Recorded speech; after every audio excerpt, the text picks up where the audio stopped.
হাসিনাকে দেশে ফিরিয়ে বিচার করাই সরকারের মূল লক্ষ্য বললেন প্রেস সচিব। 2 মাসের মধ্যে গণহত্যা তদন্ত শেষ করার নির্দেশ ট্রাইব্যুনালের। নদ নদীর পানির ন্যায্য হিস্সা কারো করুণার বিষয় নয় বললেন তারেক রহমান। ভারতের উপর চাপ সৃষ্টির দাবি তিস্তা পাড়ের মানুষের। রমজানে আইন শৃঙ্খলা নিয়ন্ত্রণ সহ ত্রিমুখী চ্যালেঞ্জের আশঙ্কায় সরকার, জেলা প্রশাসকদের সতর্ক থাকার নির্দেশ। এবং প্রয়োজনীয় সংস্কার শেষে দ্রুত জাতীয় নির্বাচন চায় বাম গণতান্ত্রিক জোট। সরকারের প্রতি বিগত 6 মাসের শ্বেতপত্র প্রকাশের আহ্বান।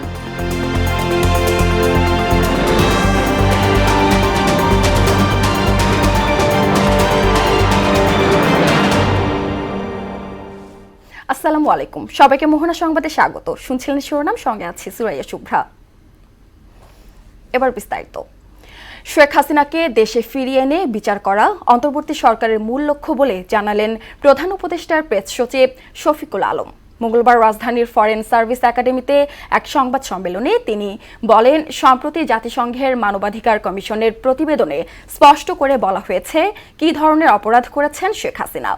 জাতিসংঘ ও কিছু মানবাধিকার সংগঠনের রিপোর্টের পর এ বিষয়ে অনেক চাপও সৃষ্টি হয়েছে।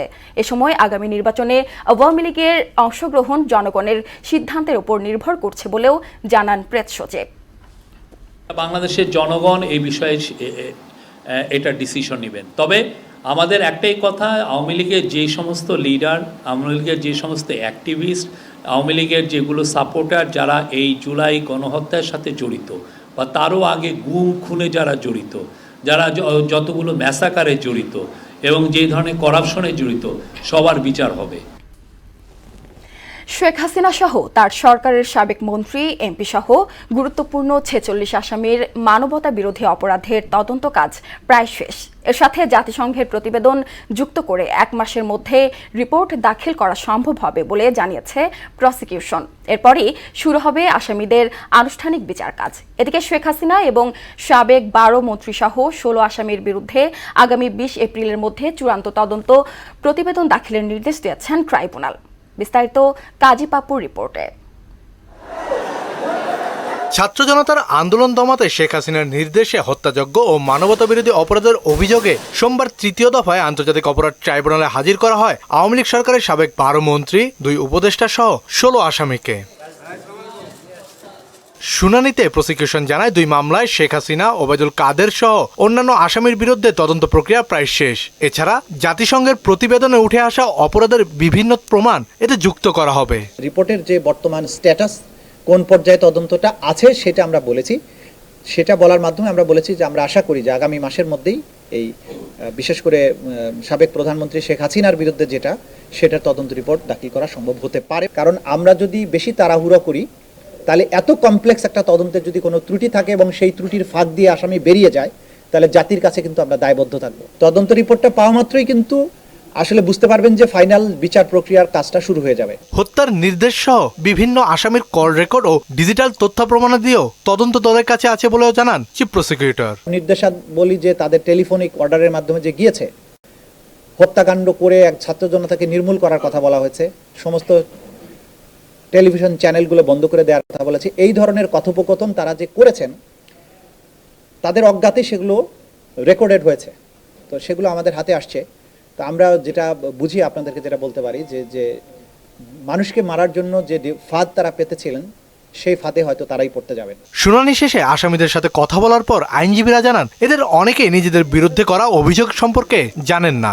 এটা তারা প্রমাণ করবে, প্রমাণ করলে পরে তখন দেখা যাবে, তখন আমি আর্গুমেন্ট আনবো যে কিভাবে প্রমাণ করব। শুনানিতে ট্রাইব্যুনালে বিচারকদের মাই লর্ড সম্বোধনের বিরোধিতা করে বিকল্প শব্দ ব্যবহারে যেটাই পান না অনুমতি চাইলে আদালত তা গ্রহণ করেন। কি হতে পারে এটা আমি বলতে পারি না, এক কথায় আল্লাহ জজ সাহেব। কাজী পাপ্পু, মোহনা সংবাদ, ঢাকা। অভিন্ন নদ নদীর পানির ন্যায্য হিস্সা প্রাপ্তি কারো করুণার বিষয় নয় বলে মন্তব্য করেছেন বিএনপির ভারপ্রাপ্ত চেয়ারম্যান তারেক রহমান। জাগোবাহে তিস্তা বাঁচাই কর্মসূচির সমাপনী দিনে মঙ্গলবার ভার্চুয়াল বক্তব্যে তিনি এ কথা বলেন। কর্মসূচিতে বক্তারা তিস্তা মহাপরিকল্পনা বাস্তবায়ন সহ পানির ন্যায্য হিস্সা আদায়ে ভারতের ওপর চাপ সৃষ্টির দাবি জানান। প্রতিনিধিদের তথ্যে ডেস্ক রিপোর্ট। তিস্তা মহাপরিকল্পনা বাস্তবায়ন সহ পানির ন্যায্য হিস্যা আদায়ের দাবিতে সোমবার থেকে রংপুরের 5 জেলার 11টি পয়েন্টে এই কর্মসূচি পালন করেন তিস্তা পাড়ের সর্বস্তরের মানুষ।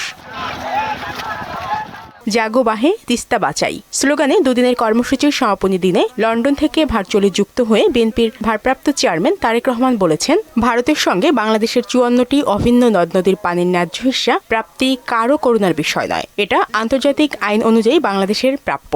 উত্তরাঞ্চলের পানির এই ন্যায্য হিস্যা বঞ্চিত মানুষেরা আজকে সারা বিশ্বকে জানিয়ে দিতে চায় যে ভারতের সঙ্গে বাংলাদেশের 54টি যে অভিন্ন নদী, এই নদীর পানির ন্যায্য হিস্যা প্রাপ্তি এটা কোনো কারো করুণার বিষয় নয়। শেখ হাসিনার দেশ ছেড়ে পালানোর প্রসঙ্গে তারেক রহমান বলেন, পলাতক স্বৈরাচারকে আশ্রয় দেওয়া ছাড়া ভারত বাংলাদেশকে কিছুই দেয়নি। পলাতক স্বৈরাচারকে ভারত যা দিয়েছে বা পলাতক স্বৈরাচার ভারতকে যা দিয়েছে, সেই পলাতক স্বৈরাচারকে আশ্রয় দেওয়া ছাড়া ভারত কি বাংলাদেশকে আর কিছু দিয়েছে?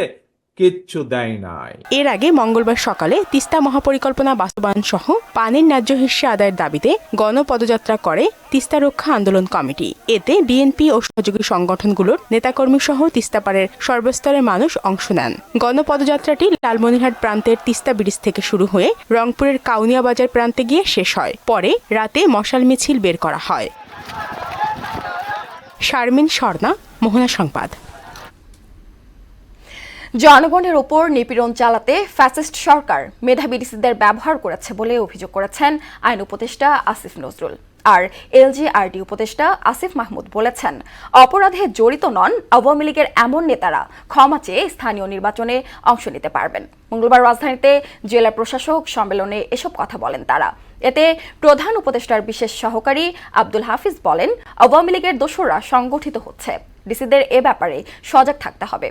শামীমুজ্জামান চৌধুরীর প্রতিবেদন। জেলা প্রশাসকদের সঙ্গে সরাসরি মতবিনিময় এবং প্রয়োজনীয় দিক নির্দেশনা দিতে প্রতি বছরই আয়োজন করা হয় জেলা প্রশাসক সম্মেলন। তৃতীয় এবং শেষ দিনে ডিসিদের সঙ্গে ধারাবাহিক বৈঠক করেছেন বিভিন্ন মন্ত্রণালয়ের উপদেষ্টারা।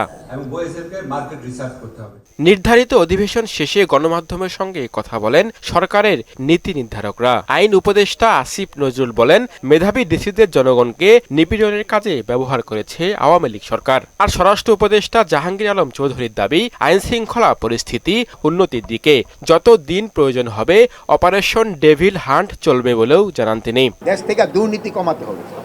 দুর্নীতি সমূলে বিনষ্ট না করতে পারলে দেশের অগ্রগতি হবে না। এটা হলো আমাদের সবচেয়ে বড় সমস্যা, হলো দুর্নীতি। আইন শৃঙ্খলা পরিস্থিতি কিভাবে আরো উন্নতি করা যায় এইগুলির ব্যাপারে আলোচনা হয়েছে। গত ফ্যাসিস্ট রেজিম জনগণকে অত্যাচার করার জন্য, নিপীড়ন করার জন্য এবং তাদের অপকর্ম জায়েজ করার জন্য ব্যবহার করা হয়েছিল। তো আমার ওনাদের সাথে ইন্টারাকশন সে শুধু মনে হয় যে এটাকে আমরা যদি পজিটিভলি কাজে লাগাই, জনগণের সেবা করার জন্য, দেশের আইন শৃঙ্খলা পরিস্থিতি রক্ষা করার জন্য, ভূমি ব্যবস্থাপনার জন্য, স্বাস্থ্য শিক্ষা সেবা প্রদান করার জন্য ওই ক্যাপাবিলিটি ওনাদের আছে, কিন্তু ওই রাজনৈতিক দিক নির্দেশনাটা থাকে না। এলজিআরডি উপদেষ্টা আসিফ মাহমুদ জানান, বাড়তি চাপ থেকে মুক্তি পেতে ডিসিরা স্থানীয় নির্বাচন চান আগে। বলেন, গণহত্যায় জড়িত নন আওয়ামী লীগের এমন নেতারা ক্ষমা চেয়ে স্থানীয় নির্বাচনে অংশ নিতে পারবে। আমি মনে করি জনগণের কথা বিবেচনা করে জনগণের সেবায় যেন কোনো বিঘ্ন না ঘটে, সেই জন্যই স্থানীয় সরকার নির্বাচনটা হওয়া উচিত। অধিবেশন শেষে কথা বলেন প্রধান উপদেষ্টার বিশেষ সহকারী আব্দুল হাফিজ। তিনি বলেন, আওয়ামী লীগের দোসররা সংগঠিত হচ্ছে, এ বিষয়ে ডিসিদের সজাগ থাকতে হবে। লুট হওয়া অস্ত্র গোলা উদ্ধারে অভিযান চলবে বলেও জানান তিনি। প্রায় 1400 অস্ত্র এখনো উদ্ধার হয়নি, যেগুলো 5 আগস্ট পরবর্তী সময়ে লুট হয়ে গেছিল। তার মধ্যে 1400 অস্ত্র উদ্ধার হয়নি। 2.5 লক্ষ বিভিন্ন বোরের গুলি এখনো উদ্ধার হয়নি, সেগুলো তাদের জেলাতে কোনো না কোনো জায়গায় আছে, সেগুলো সন্ত্রাসীদের হাতে পড়তে পারে এবং তারা ব্যবহার করতে পারে। আমি উল্লেখ করেছি যে স্বৈরাচার এবং তাদের দোসররা বিভিন্ন জায়গায় সংগঠিত হচ্ছে এবং কর্মসূচি দিচ্ছে এবং তারা দেশকে একটা অরাজকতার দিকে নিয়ে যেতে পারে, সে ব্যাপারে তাদেরকে সজাগ থাকতে হবে। আব্দুল হাফিজ বলেন, যুব সমাজের জন্য ইউনিভার্সাল মিলিটারি ট্রেনিং এর প্রস্তাব করা হয়েছে। যুব সমাজের জন্য একটা ইউনিভার্সাল মিলিটারি ট্রেনিং এর ব্যবস্থা করা যায় কিনা। শামীমুজ্জামান চৌধুরী, মোহনা সংবাদ, ঢাকা। স্থানীয় সরকার নির্বাচন নয়, প্রয়োজনীয় সংস্কার সম্পন্ন করে দ্রুততম সময়ে জাতীয় নির্বাচন চায় বাম গণতান্ত্রিক জোট। মঙ্গলবার নির্বাচন কমিশনের সঙ্গে বৈঠকে এ দাবি জানান জোটের 7 সদস্যের প্রতিনিধি দল। কমিশন রাজনৈতিক দলের ঐক্যমতের সিদ্ধান্ত বিবেচনার আশ্বাস দিয়েছে বলেও জানায় বাম গণতান্ত্রিক জোট। প্রতিনিধিরা বলেন, বিগত 6 মাসের শ্বেতপত্র প্রকাশের জন্য সরকারের প্রতি আহ্বানও জানান তারা। 6 মাসের সরকারের কার্যক্রমের একটা শ্বেতপত্র প্রকাশ করা হোক, যাতে মানুষ তার যে গণতান্ত্রিক আকাঙ্ক্ষা, সেই আকাঙ্ক্ষার জন্য তারাও আরও কথা বলতে পারে। সংস্কার এবং নির্বাচন 70 নিয়ে চলতে পারে। এখন আবার নিয়ে আসা হচ্ছে লোকাল গভর্নমেন্ট ইলেকশন না ন্যাশনাল গভর্নমেন্ট ইলেকশন। আমরা মনে করি এই কাউন্টার পোস্টের মধ্য দিয়ে সরকার নির্বাচন নিয়ে ডিলে করছে এবং এই ডিলে জাতির জন্য আত্মঘাতী হবে। বাংলাদেশ ও ভারতের মধ্যকার সম্পর্ক নির্দিষ্ট সরকার কেন্দ্রিক হওয়া উচিত নয় বলে মন্তব্য করেছেন বাংলাদেশের পররাষ্ট্র উপদেষ্টা তৌহিদ হোসেন। আগামী এপ্রিলে প্রধান উপদেষ্টা ডক্টর মোহাম্মদ ইউনূস ও ভারতীয় প্রধানমন্ত্রী নরেন্দ্র মোদী বৈঠকে বসতে পারে বলেও জানান তিনি। শেখ হাসিনাকে ফেরাতে প্রত্যর্পণ চুক্তির বিষয়ে উপদেষ্টা বলেন, বিচারের প্রক্রিয়া চলমান রয়েছে, তারপরই প্রত্যর্পণ আলোচনা হবে। তবে বাংলাদেশের চাওয়া, ভারতে থাকাকালীন শেখ হাসিনা যেন কোনো ধরনের উস্কানিমূলক বক্তব্য না দেন। ক্ষমতা অর্থ বৈভবের মূল উৎস হয়ে উঠেছে উল্লেখ করে এমন মানসিকতা পরিহারের আহ্বান জানিয়েছেন বিএনপির স্থায়ী কমিটির সদস্য ডক্টর আব্দুল মঈন খান। মঙ্গলবার জাতীয় প্রেস ক্লাবে এক সেমিনারে প্রত্যাশার বাংলাদেশ গড়তে অন্তর্বর্তী সরকারকে দ্রুত নির্বাচনের পথে হাঁটার পরামর্শ দেন তিনি। 5 অগস্ট পরবর্তী প্রত্যাশার বাংলাদেশ গড়তে সবাইকে ঐক্যবদ্ধ হওয়ার আহ্বানও জানান বিএনপির এই শীর্ষ নেতা। এটা বিশ্বাস করি যে জনগণের প্রতি যদি আমাদের আস্থা থাকে, আমরা যদি সত্যিকার অর্থে গণতন্ত্রে বিশ্বাস করি, তাহলে এই সমস্যার সমাধানের একটি মাত্র উপায়, সেটি হচ্ছে এই দেশে গণতন্ত্র ফিরিয়ে আনা। দ্রুততম সময়ে এ দেশকে স্বৈরতন্ত্রের যে অধ্যায় ছিল, সেই অধ্যায় থেকে গণতন্ত্রের অধ্যায়ে রূপান্তর করতে হবে একটি সুষ্ঠু নিরপেক্ষ নির্বাচনের মাধ্যমে। গত 13 বছর ধরে জামায়াত নেতা এটিএম আজহার ফ্যাসিস্টের কারাগারে বন্দী রয়েছেন। উল্লেখ করে মুক্ত দেশে তাকে আর 13 সেকেন্ডও বন্দী রাখা ঠিক হবে না বলে মন্তব্য করেছেন জামায়াতে ইসলামীর আমির ডাক্তার শফিকুল ইসলাম। এ সময় সরকারের প্রতি জামায়াতের নিবন্ধন ফিরিয়ে দেওয়ার আহ্বানও জানান তিনি। মঙ্গলবার বিকেলে রাজধানীর পল্টন মোড়ে এটিএম আজহারের মুক্তি দাবিতে আয়োজিত সমাবেশে এসব কথা বলেন আমির। বিপুল সংখ্যক নেতাকর্মীর উপস্থিতিতে এ সমাবেশে অবিলম্বে এটিএম আজহারের মুক্তি দাবি করেন দলের নেতারা। সমাবেশ শেষে একটি মিছিল পল্টন মোড় থেকে শাহবাগে গিয়ে শেষ হয়।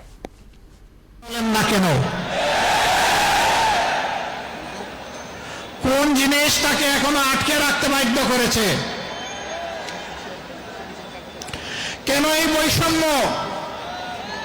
আমরা তো নিজের থেকে অন্যান্য নেতৃবৃন্দের মুক্তির দাবি জানিয়েছিলাম, এই উদারতা আমরা দেখিয়েছিলাম, উদারতা আমরা দেখিয়েও যাব। কিন্তু আজহারুল ইসলাম সাহেব কবে মুক্তি হবেন সুস্পষ্টভাবে জানতে চাই সরকারের কাছে। মানুষের কবজি কেটে কড়াইয়ে রেখে টিকটক বানিয়ে বিকৃত উল্লাস করত রাজধানীর মোহাম্মদপুরের কবজি কাটা আনোয়ার গ্রুপের সদস্যরা। সোমবার কেরানীগঞ্জ থেকে গ্রেপ্তার করা হয় এই গ্রুপের নাটের গুরু আনোয়ারকে। ব্রিফিংয়ে র্যাবের অতিরিক্ত ডিআইজি খালিদুল হক হাওলাদার জানান, ছিনতাইয়ের জন্য অপ্রাপ্ত বয়স্কদের ধারালো অস্ত্র ব্যবহারের প্রশিক্ষণও দিত চক্রের সদস্যরা। মুদাসির আলীর প্রতিবেদন। রাজধানীতে সম্প্রতি অপরাধের অন্যতম স্বর্গরাজ্য হয়ে উঠেছে মোহাম্মদপুর এলাকা। এক্ষেত্রে যে নাম এখন শীর্ষে তা হচ্ছে কবজি কাটা আনোয়ার গ্রুপ। ছিনতাই, চাঁদাবাজি, ডাকাতি, এলাকায় আধিপত্য বিস্তারে কুপিয়ে জখম করা, মানুষের হাতের কবজি ও পা কাটা সহ বিভিন্ন অপরাধের অভিযোগ রয়েছে এদের বিরুদ্ধে। সোমবার অভিযান চালিয়ে কেরানীগঞ্জ থেকে গ্রেপ্তার করা হয় গ্রুপ প্রধান আনোয়ারকে। এরপর আদাবর থেকে গ্রেপ্তার করা হয় 2 সহযোগী ইমন ও ফরিদকে। মঙ্গলবার এক ব্রিফিংয়ে র্যাব 2 এর অধিনায়ক অতিরিক্ত ডিআইজি খালিদুল হক হাওলাদার জানালেন আনোয়ারের পৈশাচিকতা। হাতের কবজি বিচ্ছিন্ন করে তা ভিডিও ধারণ করে টিকটকে এটা প্রচার করে এবং রান্না করার হাঁড়িতে এই কবজি সিদ্ধ করে সে এটা স্যুপ হিসাবে এটা সে পান করবে, এভাবে সে ঘোষণা দেয় এবং এই সেই কবজি কাটা আনোয়ার। অভিযুক্তের কাছ থেকে ধারালো অস্ত্র, কয়েক কেজি গাঁজা উদ্ধার করা হয়। 7টি অভিযোগ থাকলেও জিজ্ঞাসাবাদে আনোয়ার 3 জনের কবজি কাটার কথা স্বীকার করেছে বলে জানান খালিদুল হক। সে নিজেই স্বীকার করেছে যে আমি 3টা কবজি আমি নিজে কেটেছি, বাট আমরা জানি সে যাবৎ 7 থেকে 8টা কবজি কেটেছে। 5 আগস্ট রাজনৈতিক প্রেক্ষাপট পরিবর্তনের সুযোগে সন্ত্রাসী বাহিনী তৎপর হয়ে উঠেছে স্বীকার করে এদের অপতৎপরতার বিরুদ্ধে নিজেদের শক্ত অবস্থানের কথা জানান তিনি। আমরা গত 15 দিনে 182 জন ছিনতাইকারী ধরেছি, তাদেরকে মামলা দিয়েছি, তারা ভিতরে আছে। এই ঢাকা সিটি কোনো সন্ত্রাসী থাকতে পারবে না, ঢাকা সিটিতে কোনো সন্ত্রাসীর আবাসস্থল হতে পারবে না। মুদাসসির আলী, মোহনা সংবাদ, ঢাকা। ইনশাআল্লাহ। এবার বইমেলার মোহনায়।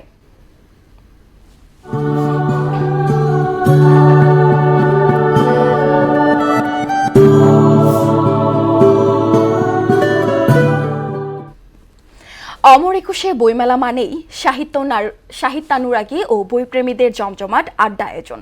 মেলার 18তম দিন মঙ্গলবার কর্মব্যস্ত দিন হওয়ায় পাঠক দর্শনার্থীর উপস্থিতি কিছুটা কম দেখা গেছে। তবে যারা এসেছিলেন তাদের বেশিরভাগই ছিলেন ক্রেতা। নতুন বইয়ের ঘ্রাণ নিতে স্টলে স্টলে ঘুরেছেন তারা। বর্তমান বাস্তবতায় বইয়ের দাম এবার কিছুটা বেশি বলেও অভিযোগ বই অনুরাগীদের। SU সেলিমের প্রতিবেদন। অমর একুশে বইমেলার টানা 18তম দিন মঙ্গলবার কর্মদিবস হওয়ায় মেলার আমেজ কিছুটা হালকা ছিল। তবে অন্য ধারা, অন্য প্রকাশ, প্রথমা ঐতিহ্যের মতো জনপ্রিয় প্যাভিলিয়ন ও স্টলগুলোতে ছুটির দিনের মতোই ভিড় ছিল। প্রাণের মেলায় মঙ্গলবার নতুন বই এসেছে 89টি। এর মধ্যে গল্প, উপন্যাস, প্রবন্ধ, কবিতা, গবেষণা, জীবনী, মুক্তিযুদ্ধ, ভ্রমণ, ইতিহাস, স্বাস্থ্য, রম্য, ধর্মীয় ও অনুবাদের বই রয়েছে। নতুন বইয়ের প্রতি পাঠক আকর্ষণ সবসময় অন্যরকম। তাতে কর্মদিবস ও বিক্রি কিনে নিয়ে সন্তুষ্ট লেখক প্রকাশকরা। আমার পাঠক মাশাআল্লাহ অনেক বেশি সাড়া পায়, কারণ আমার এইটা ষষ্ঠ উপন্যাস। আমার একটা পাঠক সার্কেল হয়ে গেছে, তারা প্রতিনিয়ত পড়ে। আলহামদুলিল্লাহ অনেক পাঠক আছে। এই বইটি পড়লে আমি মনে করি যে তারা উপকৃত হতে পারবে। আউট নলেজের জন্য তো বইমেলা নিয়ে আসছে। ডাইনোপিডিয়া, তারপর সাগরের রসপুরি। তবে এবার বইয়ের দাম নিয়ে কিছুটা হতাশ পাঠক। ছোট ছোট বই, কিন্তু দাম 200 টাকার নিচে নয়। দাম কিছুটা কম হলে বিক্রি আরো বাড়তো বলে মনে করেন তারা। কাগজের দাম কমাইলে বইয়ের মূল্য কমলে অনেক পাঠক পাওয়া যাবে। সবাই মিলে যদি কাজ করতে পারি, প্রকাশক থেকে শুরু করে পাঠক, পাঠিকা, ছাত্রছাত্রী, কোথাও না কোথাও সিন্ডিকেটটা ভাঙতে সক্ষম হবে। কবিতা, গল্প, প্রবন্ধ, যেটাই লিখে না কেন উপন্যাস, সেগুলো মানুষের কাছে পৌঁছাতে কাগজের দাম কমে আসলে বইয়ের দামটা অবশ্যই কমে আসবে। বইমেলা বইয়ের আবহে এসে মানুষ চিন্তা করতে শেখে, ভিন্নভাবে ভাবতে শেখে। তাই তো বিভিন্ন শিক্ষা প্রতিষ্ঠান মেলায় শিক্ষার্থীদের নিয়ে আসে বইয়ের স্পর্শ দিতে। আমরা আসলে এখানে নিয়ে আসছি বইয়ের সাথে পরিচিত করানোর জন্যই। খুব ভালো লাগছে, আমি চাই আরেকবার আসবো। ভূতের বই কিনেছি, তারপরে গল্পের বই মানে নবীজির বই কিনেছি। আমার এসে অনেক ভালো লাগছে। সফলতার একটা বই দেখেছি, একটা ইসলামিক বই দেখেছি, যেটা দেখে অনেক কিছু শেখা যায়। যার যে বই পড়তে মজা লাগে ওই বইটা পড়া উচিত সবার। অনেক বই দেখেছি মোটামুটি। আমার ভালো লাগছে, আমি 2টি বই কিনেছি। বাংলা ভাষার প্রতি গভীর শ্রদ্ধা ও সাহিত্য চর্চার অন্যতম প্রধান উৎসব অমর একুশে বইমেলা চলবে আর মাত্র 10 দিন। SU সেলিম, মোহনা সংবাদ, ঢাকা। ছাত্র রাজনীতি বন্ধের দাবিতে খুলনা প্রকৌশল ও প্রযুক্তি বিশ্ববিদ্যালয় উত্তপ্ত হয়ে উঠেছে। মঙ্গলবার বিশ্ববিদ্যালয় ক্যাম্পাসে ছাত্র দলের নেতাকর্মীদের সঙ্গে শিক্ষার্থীদের সংঘর্ষ বাধে। এতে উভয় পক্ষের 50 জন আহত হয়েছেন। পরে খুলনা মহানগরের আশেপাশের বিএনপি নেতাকর্মীরা ছাত্র দলের সঙ্গে এবং বৈষম্য বিরোধী ছাত্র আন্দোলন ও ছাত্র শিবিরের নেতাকর্মীরা শিক্ষার্থীদের সঙ্গে যোগ দিলে পরিস্থিতি ভয়াবহ রূপ নেয়। আহতদের কুয়েট মেডিকেল সেন্টার সহ আশেপাশের বেসরকারি ক্লিনিকে চিকিৎসা দেয়া ভর্তি করা হয়। পরিস্থিতি নিয়ন্ত্রণে এলাকায় বাড়তি আইনশৃঙ্খলা বাহিনীর সদস্য মোতায়েন করা হয়।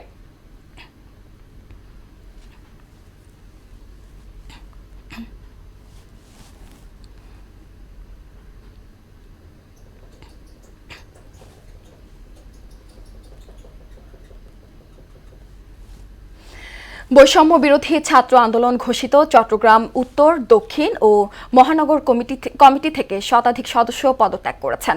চট্টগ্রাম প্রেস ক্লাবে এক সংবাদ সম্মেলনে ঘোষিত 3 কমিটিকে একপাক্ষিক আখ্যা দিয়েছেন কয়েকজন সদস্য। পাশাপাশি এসব কমিটিকে অবাঞ্ছিত ঘোষণা সহ নতুন কমিটি গঠনে 3 দিনের আলটিমেটাম দিয়েছেন তারা। এ দাবিতে লালখান বাজার মোড় অবরোধ করে বিক্ষোভও করেন একাংশের শিক্ষার্থীরা। এর আগে সোমবার রাতে আগামী 6 মাসের জন্য কমিটি 3টি অনুমোদন দেন কেন্দ্রীয় আহ্বায়ক হাসনাত আব্দুল্লাহ ও সদস্য সচিব আরিফ সোহেল। অবশেষে অপহরণের 2 দিন পর জিম্মি দশা থেকে পণের বিনিময়ে মুক্ত হলেন লামার 26 রাবার শ্রমিক। ভোরে কক্সবাজারের ঈদগাহের একটি দুর্গম পাহাড়ে তাদের ছেড়ে দেয় সন্ত্রাসীরা। পরে স্থানীয় বাসিন্দা ও আইনশৃঙ্খলা রক্ষা বাহিনীর সদস্যরা তাদের উদ্ধার করে ঈদগড় মেডিকেল সেন্টারে নিয়ে যান। সেখানে প্রাথমিক চিকিৎসা দেওয়া হচ্ছে তাদের। এ ঘটনায় জড়িত সন্ত্রাসীদের চিহ্নিত করে গ্রেপ্তারে কাজ করছে আইনশৃঙ্খলা বাহিনীর সদস্যরা। প্রসঙ্গত 16 ফেব্রুয়ারি লামার মুরংঝিরি এলাকা থেকে এ 26 শ্রমিককে অপহরণ করে সন্ত্রাসীরা। শুধু বাংলাদেশ নয়, পৃথিবী জুড়েই প্রাণীজ আমিষের অন্যতম উৎস পোল্ট্রি। বাংলাদেশে বছরে 15 থেকে 20% হারে এই শিল্পের প্রবৃদ্ধি ঘটছে। তবে পোল্ট্রি শিল্পের অগ্রগতিতে সবচেয়ে বড় চ্যালেঞ্জ নিরাপদ ও টেকসই উৎপাদন। এজন্য প্রতিটি খামারে বর্জ্য ব্যবস্থাপনা ও নিরাপত্তায় জোর দিতে হবে। পরিবেশকে গুরুত্ব দিয়েই উৎপাদন বাড়াতে হবে। প্রতিটি খামারেই বর্জ্য নিষ্কাশনের ব্যবস্থা থাকতে হবে। রাজধানীর একটি হোটেলে 13তম আন্তর্জাতিক পোল্ট্রি সেমিনারে এসব কথা বলেন বক্তারা। 2 দিনব্যাপী এই সেমিনারের আয়োজন করে ওয়ার্ল্ডস পোল্ট্রি সায়েন্স অ্যাসোসিয়েশন ও Bangladesh poultry industries central council. এতে পোল্ট্রি শিল্পের সম্ভাব্য চ্যালেঞ্জ মোকাবেলায় 88টি দেশি বিদেশি টেকনিক্যাল পেপার উপস্থাপন হয়। টার্গেট হচ্ছে 200 ডিমে যাব পার পার্সন পার ইয়ার। আমাদের টার্গেট হচ্ছে আমরা 20 কেজি 25 কেজি মাংস যাব। তার মানে আমাদের দেশে জায়গা বাড়বে না, কিন্তু পোল্ট্রি সেক্টরকে বাড়াতে হবে। তার মানে আমাদের হাইজিন নিয়ে কাজ করতে হবে, তার মানে আমাদের ডেভেলপমেন্ট নিয়ে। সাবেক স্বরাষ্ট্রমন্ত্রী আসাদুজ্জামান কামালের ঘনিষ্ঠ সহযোগী ও ঢাকা মহানগর উত্তর আওয়ামী লীগের সহসভাপতি, আবাসন প্রতিষ্ঠান অনলাইনের গ্রুপের এমডি খান মোহাম্মদ আখতারুজ্জামানের দৃষ্টান্তমূলক শাস্তি দাবিতে কোর্ট প্রাঙ্গণে মানববন্ধন করেছেন ভুক্তভোগীরা। এতে স্বরাষ্ট্র উপদেষ্টা, আইন উপদেষ্টা, প্রধান বিচারপতি ও দুদকের দৃষ্টি আকর্ষণ করেন তারা। মঙ্গলবার দুপুরে এ মানববন্ধনে বক্তারা অভিযোগ করেন, পতিত আওয়ামী লীগের শাসনামলে গুম, খুন ও মামলার ভয় দেখিয়ে সাধারণ মানুষের জমি দখলসহ অসংখ্য অপকর্মের হোতা আখতারুজ্জামান। তার দৃষ্টান্তমূলক শাস্তিও দাবি করেন ভুক্তভোগীরা। গোপালগঞ্জ ও জামালপুর জেলায় ডায়াগনস্টিক সেন্টার আর ক্লিনিকের ছড়াছড়ি, কিন্তু বেশিরভাগেরই নেই বৈধ লাইসেন্সধারীদেরও অনেক আবার নবায়ন করছে না। অভিযোগ আছে স্বাস্থ্য দপ্তরের কিছু অসাধু কর্মকর্তা ও ডাক্তারদের যোগসাজশে চলছে এসব প্রতিষ্ঠান। বিষয়টি জানতে পেরে প্রয়োজনীয় ব্যবস্থা নেওয়ার কথা বললেন সিভিল সার্জন ওসমান হারুনি ও মাসুদ পারভেজের প্রতিবেদন জানাচ্ছেন আফরিন পপি। জামালপুরে ব্যাঙের ছাতার মতো গড়ে ওঠা বেসরকারি স্বাস্থ্যসেবা কেন্দ্র দেখলে মনে হবে এ যেন এক হাসপাতালের শহর। কিন্তু চিকিৎসা নিতে আসলেই পড়তে হয় ভুয়া ডাক্তারের খপ্পরে, হতে হয় প্রতারিত। কারণ স্বাস্থ্যসেবা চালাতে যে বিধিনিষেধ রয়েছে তার কোনোটাই মানা হয় না এখানে। আসলে তারা অপারেশনটা করছে, অপারেশন ভুল অপারেশন করছে, রোগী মারা গেছে তো 9টা বাজে, এরপরও 13 ভাগ রক্ত নিছে। অনুমোদনহীন এসব ডায়াগনস্টিক সেন্টারে হাতুড়ি ডাক্তার দিয়ে চালানো হচ্ছে কার্যক্রম, অথচ স্বাস্থ্য বিভাগের পক্ষ থেকে নিয়মিত মনিটরিং বা জবাবদিহিতা নেই, যে কারণে ভুল চিকিৎসায় রোগীর মৃত্যু হচ্ছে। নামার আগে ডাক্তার পদবি লিখতে পারবে, কিন্তু আপনি দেখছেন কেন? বাংলাদেশে আপনার লেখার কারণটা কি? না, এটা আগের সিলসিল তো এইজন্য। যথাসময়ে নবায়ন না করলে আইনগত ব্যবস্থা নেওয়া হবে জানিয়েছেন সিভিল সার্জন। যাদের নবায়ন নাই বা রিনিউ করার জন্য দরখাস্ত করে নাই, তাদেরকে আমরা আলটিমেটলি একটা সময় দিয়ে চিঠি দিয়েছি, সময়ও প্রায় শেষ। নবায়ন যদি তারা নবায়নের আওতায় না আসে তাহলে আমরা প্রশাসনিক ব্যবস্থা নেব। একই অবস্থা গোপালগঞ্জে। বৈধ লাইসেন্স, অভিজ্ঞ টেকনোলজিস্ট ও প্রয়োজনীয় যন্ত্রপাতি ছাড়াই চলছে অনেক ডায়াগনস্টিক সেন্টার। আর সেখানে গিয়েই ভুল রোগ নির্ণয়ের সাথে অতিরিক্ত টাকা খুইয়ে অপচিকিৎসার শিকার হচ্ছেন হাজারো মানুষ। গোপালগঞ্জের ডায়াগনস্টিক সেন্টারে তো রমরমা ব্যবসা শুরু করছে। আমরা যখন এখান থেকে পরীক্ষা নিরীক্ষা করে ঢাকায় যাই, দেখা যায় যে সেখানে বলে যে পরীক্ষাগুলো সঠিক নয়। লাইসেন্সবিহীন প্রতিষ্ঠান বন্ধ করা সহ এগুলোর বিরুদ্ধে ব্যবস্থা গ্রহণ করা হবে জানান সিভিল সার্জন। যাদের লাইসেন্স নাই তাদের বিরুদ্ধে খোঁজ খবর সহ মোবাইল কোর্ট পরিচালনা করার জন্য সিদ্ধান্ত গ্রহণ করেছি। আর অবৈধ ক্লিনিক ও ডায়াগনস্টিক সেন্টারের বিরুদ্ধে স্বাস্থ্য দপ্তরের সাথে সমন্বয় করে মোবাইল কোর্টের মাধ্যমে অভিযান অব্যাহত আছে বলে জানান জেলা প্রশাসক। এই বিষয়ে প্রশাসন তৎপর আছে। আমরা আশা করছি যে আরও বেশ কয়েকটি আমরা মোবাইল কোর্টের অভিযান পরিচালনা করব এবং ডায়াগনস্টিক সেন্টার যাতে তার বৈধতা নিয়ে এবং উপযুক্ত সেবা দিতে পারে। অবৈধ ক্লিনিক ও ডায়াগনস্টিক সেন্টার বন্ধ সহ নিয়মিত তদারকির দাবি স্থানীয়দের। আফরিন পপি, মোহনা সংবাদ। দেশের বাইরের খবর। বিপজ্জনক পথে অবৈধ পথে আসা অভিবাসীদের নাগরিকত্ব না দেওয়ার সিদ্ধান্ত নিয়েছে যুক্তরাজ্য। এ নিয়ে ইতোমধ্যেই সংশ্লিষ্ট দপ্তরে নির্দেশনা পাঠিয়েছে ব্রিটিশ সরকার। এমন সিদ্ধান্তের সমালোচনা করেছেন একাধিক ব্রিটিশ এমপি এবং অভিবাসন সংশ্লিষ্টরা। ইশতিয়াক হোসেনের ডেস্ক রিপোর্ট। অবৈধ অভিবাসীদের নাগরিকত্ব দেবে না যুক্তরাজ্য। এই ইস্যুতে অভিবাসন নীতি কঠোর করেছে ব্রিটিশ সরকার। নতুন নির্দেশনা অনুযায়ী সমুদ্রপথে অথবা লুকিয়ে প্রবেশকারী কোনো ব্যক্তিকে ব্রিটিশ নাগরিকত্ব দেয়া হবে না বলে জানানো হয়। এর সমালোচনা করে সামাজিক যোগাযোগ মাধ্যম এক্স হ্যান্ডেলে সংসদ সদস্য স্টেলা ক্রিসি লিখেছেন, যুক্তরাজ্য কাউকে শরণার্থীর মর্যাদা দিলে তার ব্রিটিশ নাগরিক হওয়ার পথ বন্ধ করা উচিত হবে না। শরণার্থী কাউন্সিল জানিয়েছে, এই সিদ্ধান্তের ফলে আশ্রিত ৭১,০০০ শরণার্থী যুক্তরাজ্যের নাগরিকত্ব দাবি করতে পারবেন না। নতুন নীতির বিরোধিতা করে শরণার্থী কাউন্সিল সহ কিছু লেবার এমপিরা বলছেন, এতে শরণার্থীরা চিরকাল দ্বিতীয় শ্রেণীর নাগরিক হয়ে থাকবে।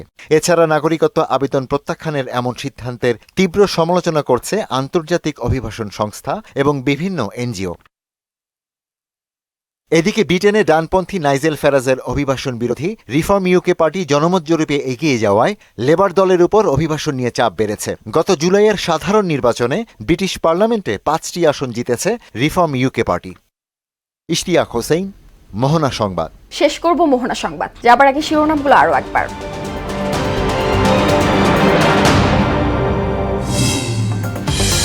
হাসিনাকে দেশে ফিরিয়ে বিচার করাই সরকারের মূল লক্ষ্য বললেন প্রেস সচিব। ২ মাসের মধ্যে গণহত্যা তদন্ত শেষ করার নির্দেশ ট্রাইব্যুনালের। নদ নদীর পানির ন্যায্য হিস্সা কারো করুণার বিষয় নয় বললেন তারেক রহমান। ভারতের ওপর চাপ সৃষ্টির দাবি তিস্তাপাড়ের মানুষের। রমজানে আইন শৃঙ্খলা নিয়ন্ত্রণ সহ ত্রিমুখী চ্যালেঞ্জের আশঙ্কায় সরকার, জেলা প্রশাসকদের সতর্ক থাকার নির্দেশ। এবং প্রয়োজনীয় সংস্কার শেষে দ্রুত জাতীয় নির্বাচন চায় বাম গণতান্ত্রিক জোট। সরকারের প্রতি বিগত ৬ মাসের শ্বেতপত্র প্রকাশের আহ্বান।